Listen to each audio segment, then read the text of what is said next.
فسجد الملائکۃ کلہم اجمعون، پس سب کے سب فرشتے اکٹھے سجدے میں گر گئے، الا ابلیس، سوائے ابلیس کے۔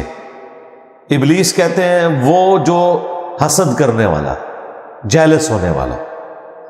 ابا، اس نے انکار کیا، ان یکون مع الساجدین، کہ وہ سجدہ کرنے والوں میں شامل ہو، وہ انکاری ہو گیا۔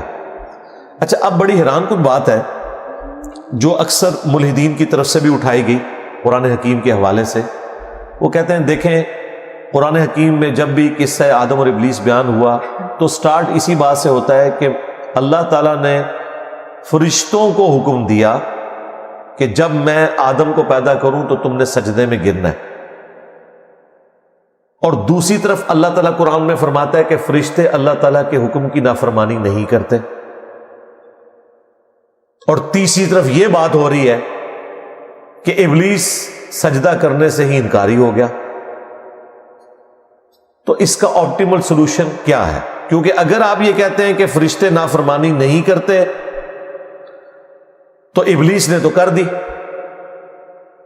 اور اگر آپ کہتے ہیں کہ ابلیس کو حکم ہوا تھا اس اعتبار سے، یعنی یہ وہ اٹھاتے ہیں کہ ابلیس کو بھی حکم تھا، فرشتوں میں وہ شامل ہو گیا اس اعتبار سے کہ اللہ تعالیٰ نے فرشتوں کو حکم دیا، تو یہ الٹیمیٹ نتیجہ ہے کہ ابلیس بھی ایک فرشتہ تھا، کیونکہ ذکر یہ ہوا ہے کہ اللہ نے فرشتوں کو حکم دیا، تو اس میں امپلائڈ ہے کہ ابلیس فرشتہ ہے۔ تو اگر وہ فرشتہ ہے تو پھر اس نے انکار کیوں کیا؟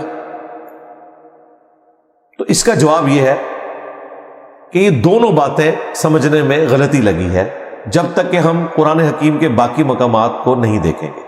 نمبر 1، یقیناً ابلیس کو بھی حکم تھا۔ وہ کہتے ہیں اگر وہ جن تھا تو اسے تو حکم ہی نہیں ہے، کیونکہ اس میں تو ہے کہ فرشتوں کو حکم دیا۔ حکم میں وہ شامل ہے کیونکہ عربی میں تغلیب کا قاعدہ استعمال ہوتا ہے۔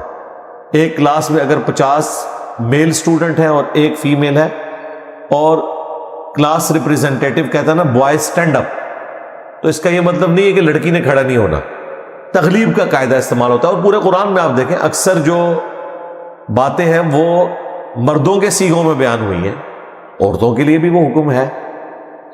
تو یہاں پہ بھی اگرچہ حکم فرشتوں کو تھا، لیکن شیطان جو جن تھا وہ بھی فرشتوں کے حکم میں اس اعتبار سے داخل تھا کہ وہ ان کی کمیونٹی میں اٹھتا بیٹھتا تھا، لیکن نافرمانی اس نے اس لیے کی کہ وہ فرشتہ نہیں تھا بلکہ جن تھا۔ اس کا ثبوت سورۃ الکہف میں آیا، کان من الجن ففسق عن امر ربی، وہ جنوں میں سے تھا اس لیے اس نے اپنے رب کی نافرمانی کی۔ قرآن میں ایک مقام ہے جہاں پہ یہ ذکر آیا ہے کہ چونکہ وہ جنوں میں سے تھا اس لیے نافرمان ہوا، باقی آپ 6 جگہ پڑھ دیکھیں آپ کو نہیں پتہ چلے گا۔ ملحدین کا مقدمہ آپ کو مضبوط نظر آئے گا، کیونکہ سورۃ البقرہ میں آیا فرشتوں کو حکم ہوا سجدہ کرو، سارے گر پڑے سوائے ابلیس کے۔ تو اس سے تو یہی لگتا ہے کہ ابلیس بھی ایک فرشتہ تھا، اور یہ ایسا فرشتہ تھا جو نافرمانی بھی کر بیٹھا۔ تو قرآن کا دوسرا حکم ٹوٹ گیا کہ فرشتے تو نافرمانی نہیں کرتے۔ ہم کہتے ہیں نہیں وہ جن تھا، وہ کہتے ہیں اس میں تو نہیں لکھا ہوا جن ہے۔ ہم کہتے ہیں سورۃ العراف پڑھ کے دیکھیں، وہ کہتے ہیں اس میں بھی نہیں لکھا ہوا جن ہے، بالکل نہیں لکھا ہوا، یہاں پہ بھی نہیں، سورۃ الحجر میں بھی نہیں آیا کہ وہ جن ہے، سورہ بنی اسرائیل میں بھی نہیں آیا کہ وہ جن ہے، سورہ طٰہٰ میں، سورہ صاد میں ایک جگہ آیا، سورۃ الکہف کی آیت نمبر 50، کان من الجن ففسق عن امر ربی۔ اگر سورۃ الکہف نہ ہو تو ہم قرآن کے اس مقدمے کو ڈیفینڈ نہیں کر سکتے، اگرچہ 6 جگہ موجود ہے لیکن وہ ان اٹینڈڈ ہے۔